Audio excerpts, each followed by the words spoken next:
오늘은 그 엘리야 이야기를 좀 통해서 우리가 마음을 또 다잡고 하나님 앞에 설 수 있는 시간 갖기를 원합니다. 엘리야의 위기 극복 방법들을 살펴보도록 하겠습니다. 우리가 잘 알지만 엘리야는 수많은 기적을 행한 능력의 선지자입니다. 정말 대단했죠. 죄악에 빠진 이스라엘 백성들을 하나님께로 인도하기 위해서 강력하게 하나님의 말씀을 외쳤고, 특별히 그 갈멜산에서 바알 선지자들, 아세라 선지자들과 대결을 해서 승리를 하는 그런 귀한 담대한 선지자였고, 3년 반 동안 기도하니까 비가 오지 않았고, 다시 기도하니 3년 반 만에 또 비가 내리는 하늘의 비를 좌우하는 그런 강한 능력의 선지자가 바로 엘리야 선지자입니다. 이 큰 기적을 발휘하고 믿음이 컸던 담대한 선지자가 엘리야인데, 그런 엘리야에게 갑자기 불안한 마음이 딱 생긴 거예요.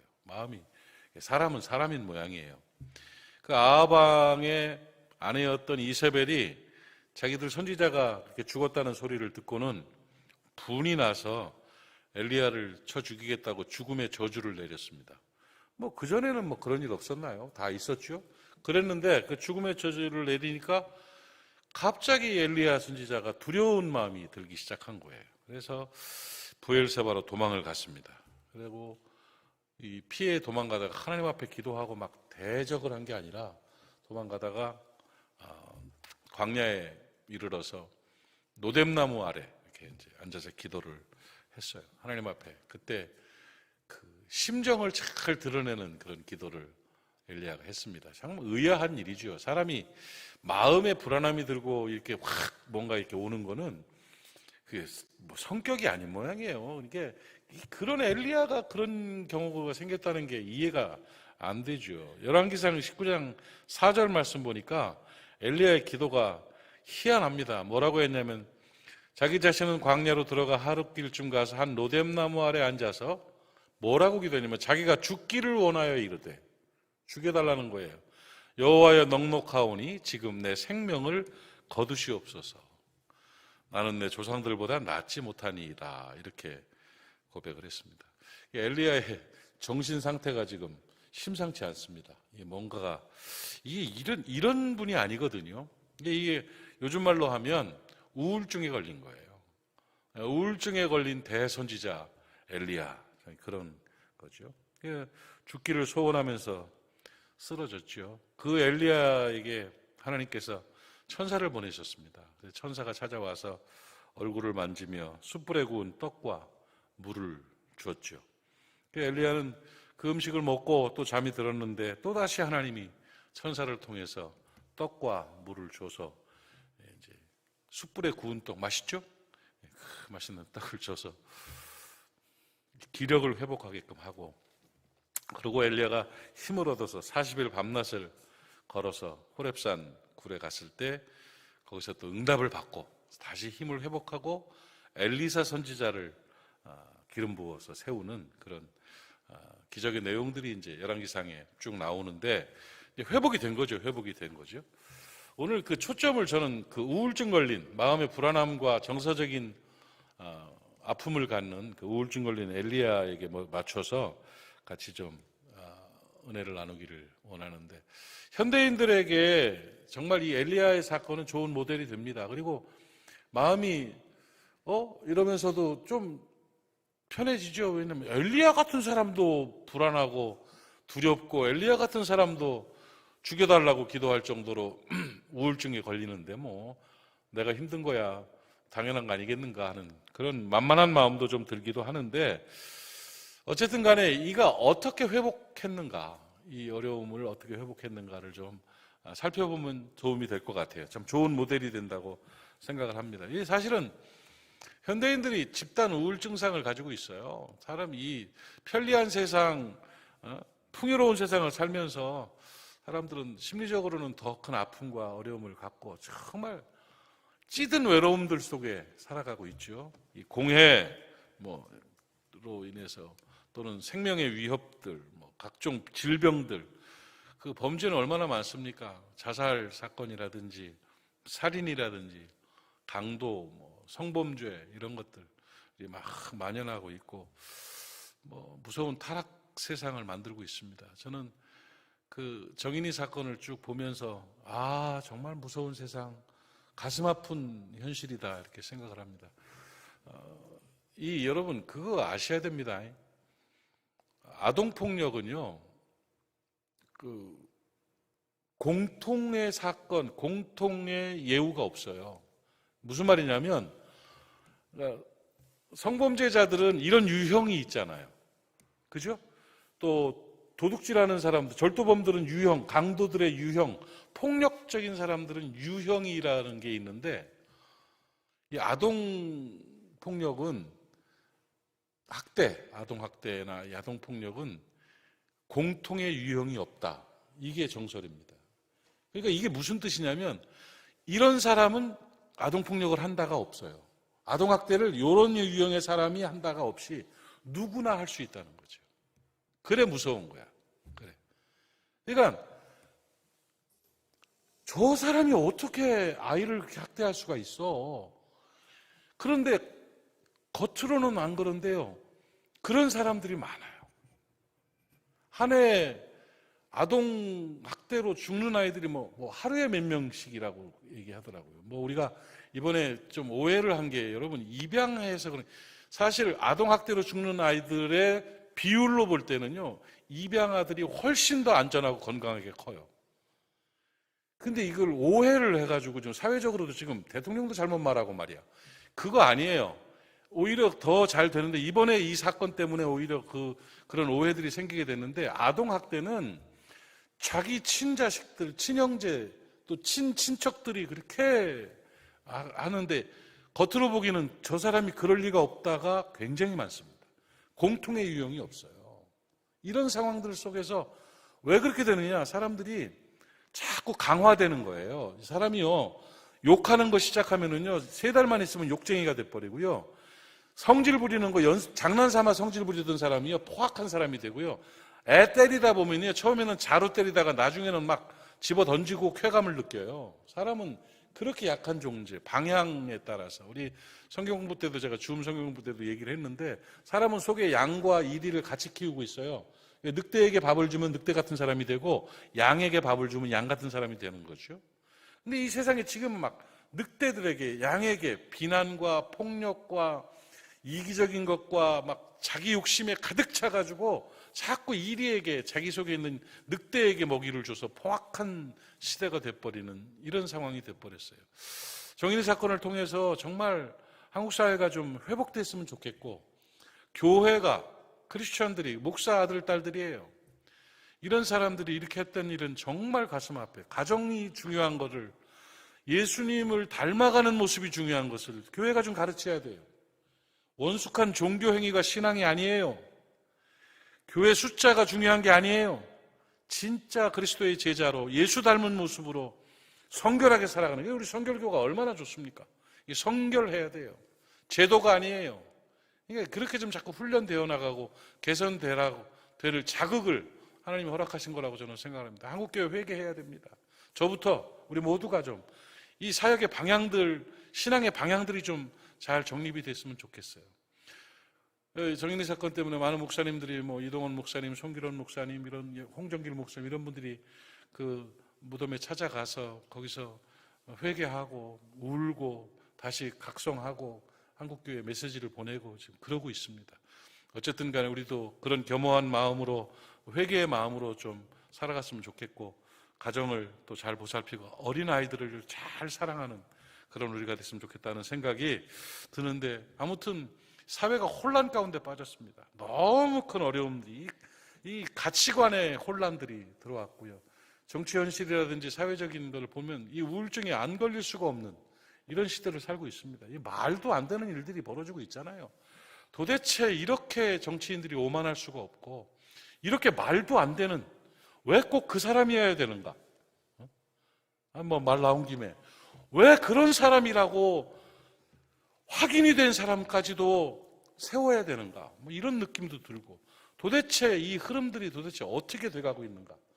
이 법 위에 군림하고 있는 이런 모습들이 너무 가슴 아파요. 이거는 이러면 안 되는데, 이러면 안 된다는 그런 생각이 듭니다. 그러다 보니까 교회가 어려움을 당하고 신앙의 본질들이 또 퇴색되는 이런 모습들이 생기고, 물질 만능 사회에서 물질의 궁핍함이 들어오니까 신앙조차도 지금 헌신짝처럼 버려지는 일들이 너무나 많아요. 우리 교회가 참 귀하고 감사한 것이 이 역사와 전통이 있는, 이 중심이 있는 교회라는 게 참 다릅니다. 이런 와중에도 우리 성도들이 꿋꿋하게 제걸음으로 자기 신앙 지켜가면서 신앙생활을 하고 하나님 앞에 서는 모습이 참 귀하고 저는 자랑스럽습니다. 어쨌든 간에 이 시대가 너무 혼란스러워요. 너무 혼란스러워요. 정말 엘리야가 아니라 엘리야 할아버지라도 우울증 걸릴 만한 이런 어려운 시대를 살아가고 있는데, 이 혼란스럽고 집단 우울증에 걸릴 수밖에 없는 이런 상황 속에서도 우리는 하나님의 은혜 가운데 우리의 정서와 우리의 심리적인 것과 우리의 신앙의 모습이 든든하게 서야 될 줄로 믿습니다. 엘리야를 통해서 우리가 바라보면서 우선 이런 시기에, 이런 어려운 시기에, 이런 괴롭고 두려운 이런 시기에 우리가 어떤 모습으로 극복해 나가야 되는가. 또 우리도 모르는 사이에 엘리야도 우울증 걸렸는데 우리의 마음속에 그런 일 안 오지 말라는 법이 있어요. 확 들어오면 어떤 마음을 가져야 되는가. 우선 간단하게 처방을 좀 드리면, 여러분, 하나님의 말씀의 치유의 능력을 찾아야 된다는 거예요. 여러분, 꼭 하나님의 말씀을 기억하십시오. 하나님의 말씀의 치유와 회복의 능력이 있음을 기억하십시오. 말씀으로 돌아가야 됩니다. 말씀을 통한 치유의 능력을 의지해야 됩니다. 여러분, 마음이 심란하고 흔들리면 성경 읽으세요. 마음이 어렵고 우울증 상에 들면 이불 쓰고 누워있는 것이 아니라 말씀을 펴세요. 또 이렇게 방송을 통해서라도 말씀 앞으로 들어가세요. 말씀은요, 살아계신 하나님이십니다. 하나님의 역사하심이 나타납니다. 질병을 치료하는 것은 의학을 사용할 수도 있지만 정말 중요한 능력은 하나님의 말씀 앞에 서겠다는 결단을 가지고 억지로라도 말씀 붙잡고 나아가면 그 말씀의 능력이 내 안에 팍 약으로 옵니다. 힘이 탁 회복되는 능력이 있는 것입니다. 그래서 꼭 어려운 일이 탁 닥칠 때, 심리적인 어려운 일이 닥칠 때 기억해야 될 게 하나님의 말씀의 능력 앞으로 들어가는 거예요. 말씀이 나를 인도하시도록, 말씀이 나를 치료하시도록, 말씀을 소홀하게 되면, 말씀을 던져놓게 되면요, 그리스도인의 삶이 아닌 것이 됩니다. 여러분, 말씀 앞으로 들어가는 여러분 되시고 말씀의 능력을 꼭 기억하는 저와 여러분 될 수 있기를 바랍니다. 그리고 또 한 가지가 뭐냐면, 정서적으로 우리가 마음에 단단하게 가져야 될 또 하나의 회복의 방법이 뭐냐면, 하나님이 나를 특별히 사랑하신다. 이 믿음이에요. 누가 매래도 하나님이 나를 특별히 사랑하신다. 온 우주의, 대한민국의, 전 세계의 역사를 나를 중심으로 이끌어 가신다. 나밖에 안 보인다. 하나님. 이 이기적인 신앙관을 가져야 돼요. 여러분, 어린아이들, 손주들이라든지 또 자녀들이 유치원에서 재롱잔치 한다고 하면 그때만 사람이 벅적벅적 했잖아요. 그 유치원 재롱잔치 하는데 누구만 보여요? 내 새끼만 보이잖아. 그죠? 애 순서도 아닌데 족이 앉아가지고 딴짓하고 있는 그놈만 보고 있는 거예요. 그놈만. 그가 어떻게 하나 보고 막 사진 찍고 이러고 있잖아요. 우리 하나님 그런 하나님이세요. 나만 보여, 나만. 이 믿음을 가지시기를 주님의 이름으로 축복합니다. 하나님이 나를 특별히 사랑하신다는 그 믿음의 인정과 선포가 있을 때 여러분 담대함으로 설 수가 있어요. 아들을 내어주시기까지 나를 사랑하신 하나님. 온 인류를 위해서 하나님이 아들을 주셨잖아요. 맞아요. 그런데요, 제가 언젠가 얘기했죠. 만약에 지구에 나 혼자밖에 없었어도 나만을 위해서도 예수를 주실 수 있었을까? 아멘. 나밖에 없었어도 나를 위해서 아들을 보내셨을 하나님이세요. 나를 특별히 사랑하심을 믿으시기 바랍니다. 그 안에서 승리가 있고 평강이 있고 회복이 있습니다. 또 한 가지는 하나님께로 돌아가야 된다는 것을 인정하십시오. 하나님 우선입니다. 하나님 중심입니다. 여러분, 환난의 때일수록 하나님 앞으로 나아가야 됩니다. 폭풍이 치고 비바람이 몰아칠 때요, 병아리들이요, 비바람이 몰아치면 엄마 품으로 기어 들어갑니다. 날개 아래로 막 파고 들어가요. 하다못해 돼지 새끼들도 비바람 치고 태풍 불면 엄마 배 밑으로 들어가더라고. 미물들도 그러는데 하나님의 자녀들이 환난과 고통이 오면 딴 데로 돌아가고 딴 데로 삐져나가면 죽겠다는 얘기예요. 하나님 품으로 들어가는 겁니다. 하나님께로 돌아가는 겁니다. 마음의 질병과 삶의 문제가 있을 때 하나님께로 돌아가고 하나님께 나아가면 하나님 우선 하나님 중심으로 살겠다고 결단하고 서면 치유됩니다. 회복됩니다. 이기게 됨을 여러분 믿으시기를 바랍니다. 그러니까 감기기가 있으면 쌍화탕을 먹는다 하는 것처럼 마음에 좀 심란하고 불안하고 이럴 때 마음에 우리가 각성해야 될 세 가지 처방이 우선 첫 번째, 말씀의 능력이다. 하나님의 말씀은 살아계시고 역사하셔서 나를 치료하신다. 신약을 먹고 구약을 먹자 이거야. 말씀이야. 두 번째, 하나님이 나를 특별히 사랑하신다. 하나님이 나를 통해 역사를 이루시고 하나님이 나를 사랑하셔서 아들을 주셨다. 하나님이 나를 특별히 사랑하신다는 믿음의 선포예요. 그리고 하나님 중심으로 살겠다. 하나님께로 나아갑니다. 신앙 중심으로 하나님 우선으로 살겠다고 결단하면 어떤 질병, 어떤 유혹이 온다 할지라도 이기게 될 줄로 믿습니다. 오늘 본문을 통해서 엘리야가 도대체 어떻게 이 불안한 마음과 정서, 그 다음에 우울증 상을 극복하고 승리할 수 있었는가 간략하게 지금 소개를 하고 싶어요. 엘리야의 경우에는 이런 비법이 있었고 이런 처방이 있으셨습니다. 엘리야는 어떻게 했느냐? 저는 마음의 우울증상이 생길 때 불안하고 두렵고 환경 때문에 힘들어지고 지치고 고통스럽고 괴로울 때 그때 솔직해져야 된다. 이걸 좀 얘기하고 싶어요. 엘리야는요, 정서적으로 생활 속에서 문제가 생겼을 때 솔직해졌습니다. 하나님 앞에 솔직해졌습니다. 여러분, 자신의 정서적인 상태나 감정과 마음의 상태가 어둡고 어려움을 느끼고 병들었을 때 숨기거나 감추지 마십시오. 솔직해야 됩니다. 솔직하게 털어놓는 용기가 있어야 됩니다. 물론 쉬운 것은 아닙니다. 그러나 회복의 길은 내 아픔이, 내 어려움이 드러나야 돼요. 다른 사람이 알아야 돼요. 여러분, 자살하는 사람들이나 힘든 사람들은요, 사인 하나 실적 보내고는 그냥 죽어버려요. 옆에 도울 사람이 얼마나 많았는데 감춰요. 솔직하지 못해요. 그것이 큰 단점이고 아픔인 줄 알아요. 여러분, 뭐 그게 큰 아픔이고 단점입니까? 코로나에 걸린 사람들이 죄진 겁니까? 바이러스가 들어왔는데 어떻게 할 거예요? 그런데 그걸 감추고 숨기고 괴로워하고 죄책감을 그러는 거 아니에요. 여러분, 마음에 우울증이 생기고 두려움이 생기고 어려움이 생기면 솔직해야 돼요. 털어놔야 돼요. 학교폭력으로 자살하는 아이들 이유가 뭔지 압니까? 엄마한테 얘기를 안 한 거예요.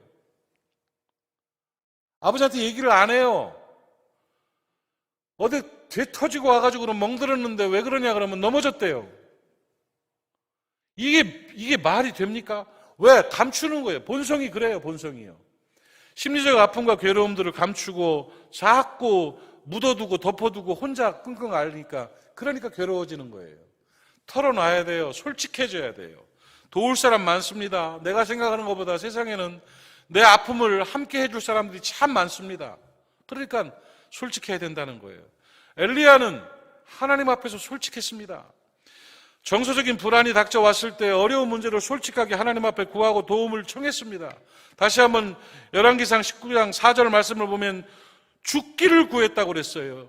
광야로 들어가서 자기가 죽기를 구하며 이르되 여호와여 내 생명을 구해. 이게 무슨 뜻이에요?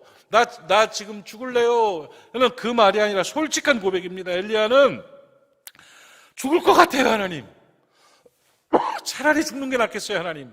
너무 힘들어요, 하나님. 내가 지금 죽겠어요. 하고 솔직히 털어놓은 거예요. 그러니까 하나님께서 그 솔직한 고백을 보시고 도우시고 함께 해주신 겁니다. 여러분, 솔직한 고백이 있기를 바랍니다. 하나님 앞에 솔직하게 내어놓으세요.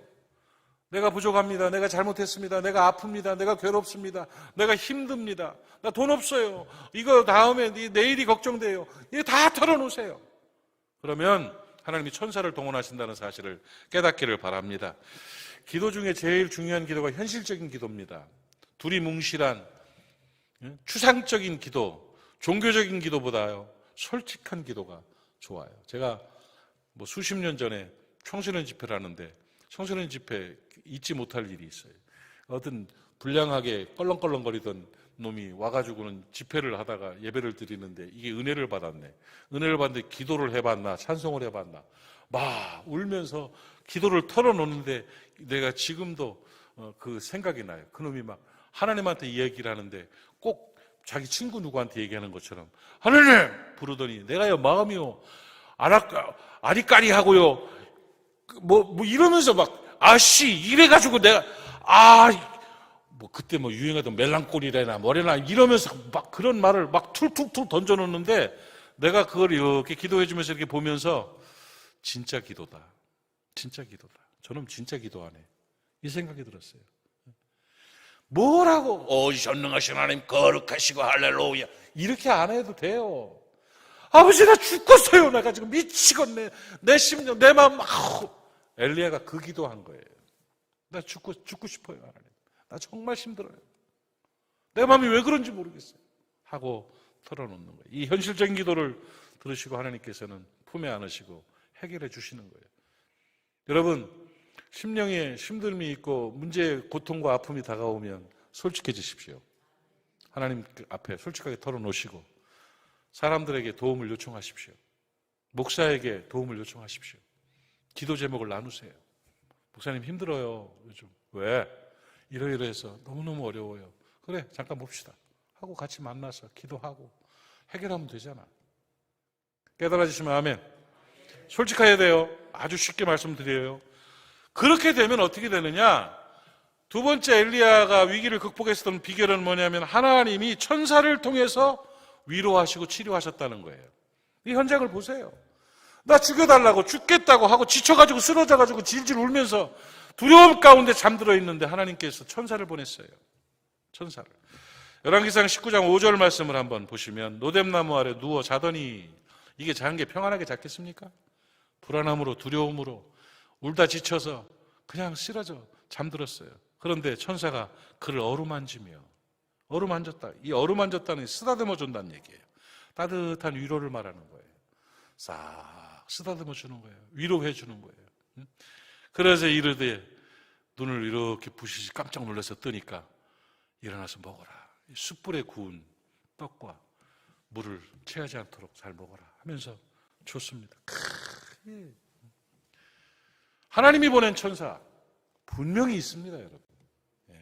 솔직하게 하나님 앞에 구하고 솔직하게 사람들 앞에 내어놓으면 하나님이 천사를 보내주시는 거예요.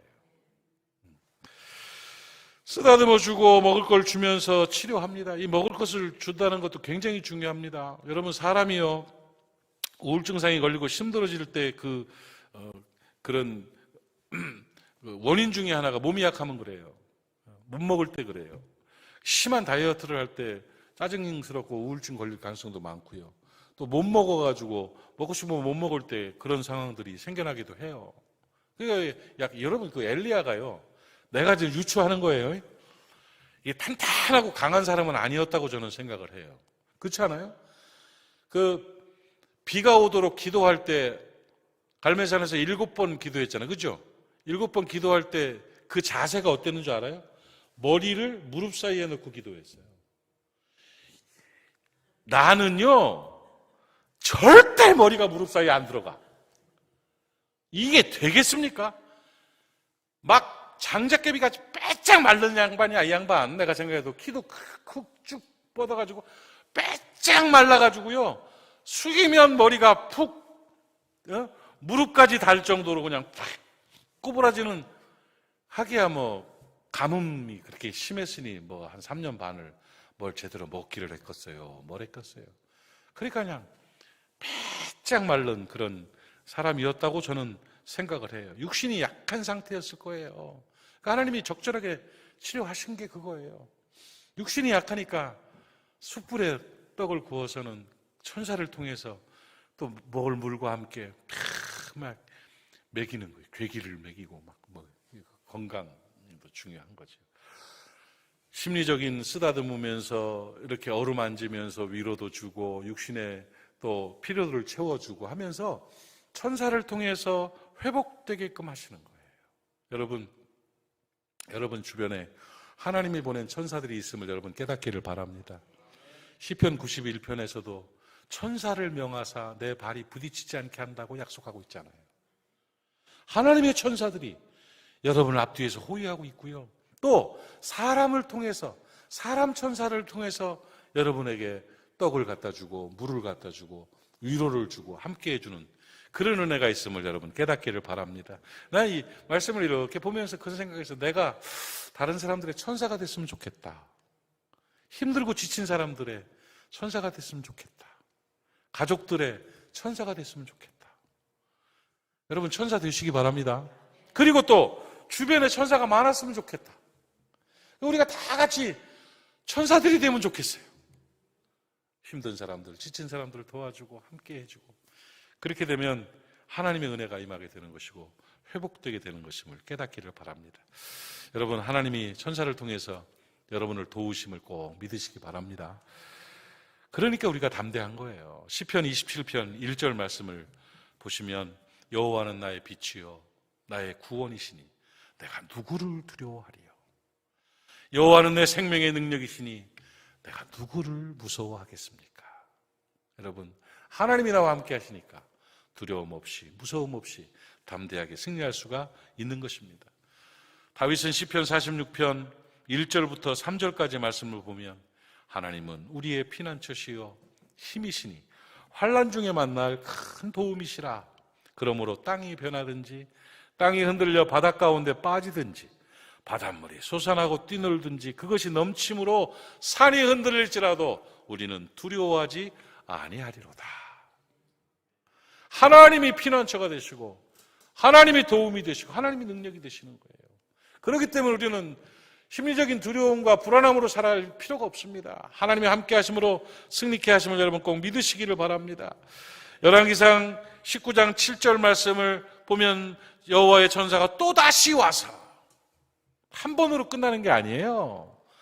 어루만지며 이르시되 일어나 먹어라 내가 갈 길을 다 가지 못할까 하노라 하는지라 하면서 위로하시고 또 먹여주시고 또 힘없게 해 주십니다. 천사입니다. 천사. 솔직하게 하나님 앞에 털어놓고 사람들과 함께 이렇게 고민을 나누고 기도하면 천사를 통해서 채워주시고 회복시켜 주시는 거지요. 그리고 열왕기상 19장 12절 13절 말씀을 보니까 떡을 먹이시고 힘을 주셔서 40주야를 뛰어서 호렙산에 이르렀어요. 그러는데 19장 12절 말씀 13절 말씀 보면 거기에 하나님을 찾고 있는데 또 지진 후에 불이 있으나 불 가운데에도 여호와께서 계시지 아니하더니 불 후에 세미한 소리가 있어. 하나님의 세미한 음성이 들렸어요. 13절 말씀 엘리야가 듣고 겉옷으로 얼굴을 가리고 나가 굴 어귀의 섬에 소리가 그에게 임하여 이르시되 엘리야야 내가 어찌하여 여기 있느냐. 회복시키시면서 하나님께 주신 메시지가 너 뭐하고 있니 지금? 이거예요. 네가 지금 여기 있을 때가 아니잖아. 이거예요. 코로나가 괴롭힌다고 예배해야 되는데 이러고 있으면 안 되잖아. 하나님의 뜻을 이루어야 되는데 이러고 있으면 안 되잖아. 너 어찌하여 여기 있느냐 하고 물으시는 거예요. 그러면서 나 혼자밖에 없잖아요. 내가 지금 이 상황에서 뭐라고 그래요? 이렇게 핑계댈 수 있죠. 교회 모이지 말라고 나라에서 잡아간다고 벌금 때린다고 하는데 이 코로나 걸리면 어떡하라고? 큰일 나니까 난 아무것도 못하잖아요. 이렇게 말할 수 있어요. 그런데요 희한하게 19장 18절 말씀에 하나님께서는 그러나 내가 이스라엘 가운데 7,000명을 남겨놓겠다. 바알에게 무릎 꿇지 아니하고 다 바알에게 입 맞추지 아니한 자니라. 너 혼자 아니야. 너 혼자 아니라니까. 괜찮아. 힘내. 혼자 어려운 시기 걸어가는 거 아니야. 7,000명의 동지들이 있잖아. 그러면서 너 어째 여기 이러고 있어 하면서 책망하시면서 새로운 사명을 주셨어요. 그 사명 16절 말씀을 19장 16절 말씀을 보시면 너는 이제 님시의 아들 예후에게 기름을 부어 이스라엘 왕이 되게 하고 또 아벨무올라 사바사의 아들 엘리사에게 기름 부어서 너를 대신해서 선지자가 되게 하라. 가서 왕 세우고 선지자 세우고 다시 한번 복구시키고 새롭게 해라 말이야 하면서 사명을 부여하셨어요. 엘리야는 힘을 번쩍 얻고 사명을 감당하게 됐어요. 뭐냐? 하나님이 주신 사명을 깨닫고 일하면 모든 문제 해결되는 거예요. 여러분, 회복됐으니까 사명 감당하는 게 아니라 사명 감당하면 회복이 됩니다. 할 일 하게 되면 능력이 나타나게 되는 것임을 깨닫기를 바랍니다. 어려울 때일수록 더 철저하게 하나님 중심으로 살아가십시오. 하나님을 섬기고 하나님을 사랑하는 일에 충실하십시오. 지금 교회에서는 내 신앙 내가 지킨다 프로젝트를 하고 있습니다. 예배를 철저하게 드리는 것. 방송으로 영상 예배를 드릴 때도 편하게 흐트러져서 하는 게 아니에요. 양말 신고 드리세요. 마음가짐이에요. 겉옷을 걸치고 드리세요. 잠옷바람에 앉아있지 말고. 예물을 준비하세요. 진짜 예배를 드리세요. 하나님 앞에 예배를 드리는 거예요. 그 예배 중심으로, 예물을 드림으로 하나님 앞에 신앙을 지키는 거예요. 일주일에 한 번은 성전에 오르세요. 괜히 그냥 와요. 성전은 굉장히 중요한 가치입니다. 성전을 통해서 힘을 얻게 되는 거예요. 주차장이라도 들려서 성전 바라보면서 함께 기쁨으로 춤추면서 뛰면서 예배할 날이 오게 하옵소서. 하나님, 그동안 이 소중한 일을 알지 못했었습니다. 하나님, 성전 벽이라도 붙잡고 기도하는 거예요. 앞문 열어놓을 테니까 들어와서 혼자 기도하고 거기 쪽지 써붙여놓는 거 있잖아요. 성전 오르기 기도 제목 써서 붙여놓고 그러고 가요. 5분도 좋고 3분도 좋고 1분도 좋고 10분도 좋아요. 일주일에 한 번은 성전에 오르는 거예요. 내 발걸음으로 내가. 그리고 참된 신앙인으로 우리가 가족들을 돌보며 섬기는 거예요. 그래서 내 주변에 있는 이 하나님의 사람들을 잘 섬기고 행복하게 만들어주는 그 훈련의 시간으로 보내게 되면 내 신앙은 내가 지키게 되고 오히려 더 단단하게 되고 쓰임받게 됨을 여러분 깨닫기를 바랍니다. 엘리야가 위기를 극복하고 치료받고 힘을 얻을 수 있었던 것은 하나님이 주신 사명을 깨닫고 다시 일하기 시작할 때, 그 사명을 충실하게 감당할 때 문제가 해결되고 위대한 선지자로 승리하게 되었다는 사실입니다. 사랑하는 여러분, 우울증 걸린 엘리야가 회복되는 방법은 하나님 앞에서 솔직했습니다. 그리고 천사를 통해서 치유하심의 은혜를 입었습니다. 그리고 사명을 다시 부여잡고 하나님 일을 감당했습니다. 그래서 능력의 종으로 쓰임받았습니다. 오늘 그 은혜가 우리 모든 모리아 사람들에게 임하기를 주님의 이름으로 축복합니다.